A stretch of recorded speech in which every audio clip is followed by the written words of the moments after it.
மகாபாரத போர் 17ஆம் நாள்.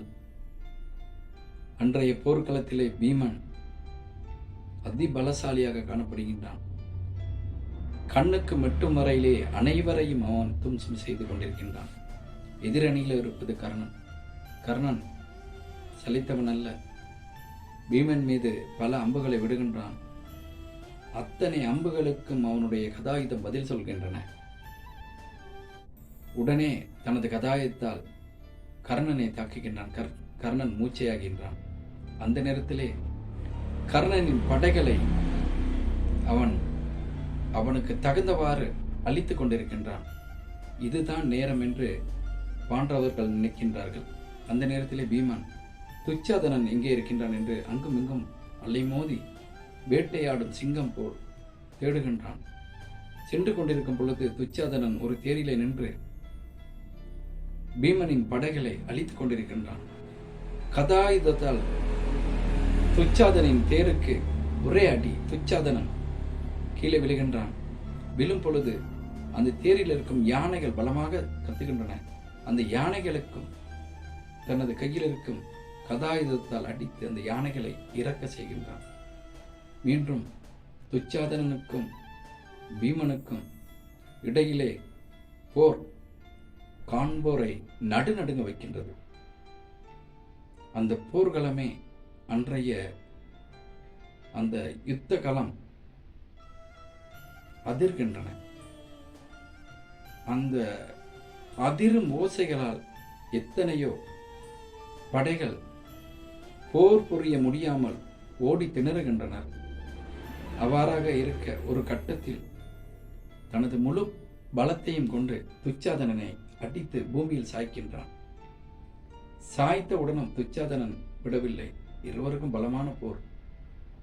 ஒரு கட்டத்தில் தனது கையில் இருக்கும் கதாயுதத்தால் பீமன் துச்சாதனின் வலது கையை தாக்குகின்றான்.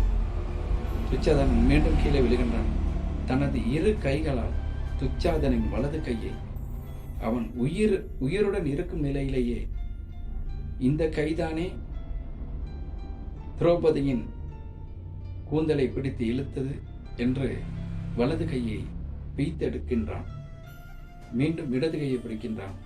இந்த கைதானே திரௌபதியின் சேலையை இழுத்தது என்று இடது கையும் பிய்த்தெழுக்கின்றான்.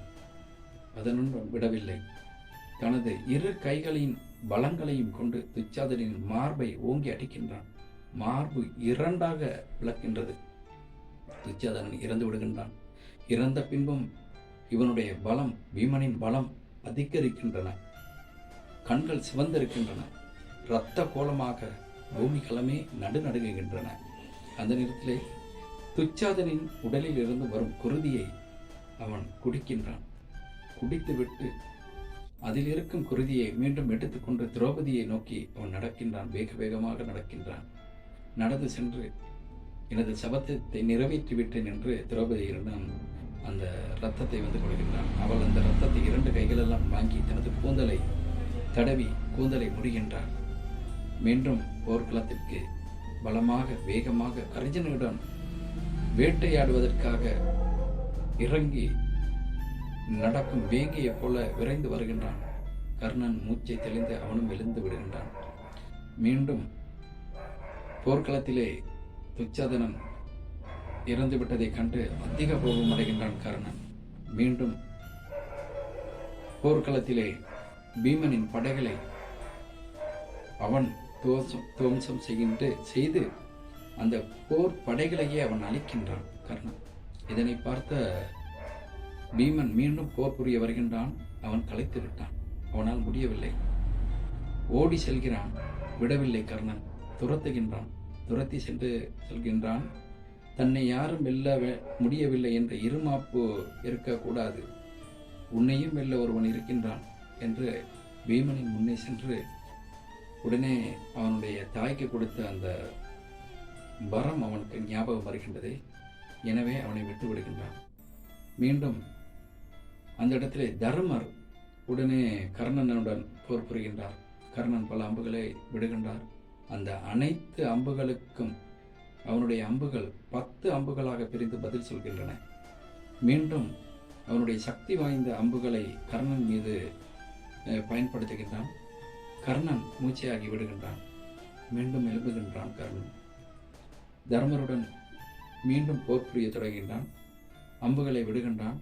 கர்ணன் ரதம் தாக்கப்படுகின்றது. மீண்டும் கோபமூட்ட தர்மர் கர்ணனிடம் அதிக சக்தி வாய்ந்த மீண்டும் ஒரு அம்பை விடுகின்றான். அந்த அம்புகள் 4 அம்புகளாக பிரிந்து கர்ணனின் வயிற்று பகுதி, தலை, 2 கைகள் பகுதிகளுக்கு பாய்கின்றன. அதிலிருந்து குருதிகள் வருகின்றன. மீண்டும் கர்ணன் பயங்கர கோபமடைகின்றான். கோபமடைந்து தனது அம்புகளால் தர்மரையே கதிகலங்க செய்கின்றான். தர்மர் வேறு ஒரு ரதத்தை தேடி ஓடுகின்றார். ஓடும் வழியிலே அவரை துரத்திவிட்டு, என்ன தர்மா, குருவிடம் கற்ற கலைகள் அனைத்தும் மறந்துவிட்டனவா? மீண்டும் அந்த கலைகளை குருவிடம் கற்று வந்து மீண்டும் போர் புரியலாம் என்று கூறி தனக்கு தாய்க்கு கொடுத்த வரத்தையும் ஞாபகப்படுத்தி அவனையும் இந்த தர்மரையும் உயிர் பிளக்க செய்து அனுப்பி வைக்கின்றான். இது மகாபாரத போரின் 17ஆம் நாள் நடந்த சம்பவம். நன்றி.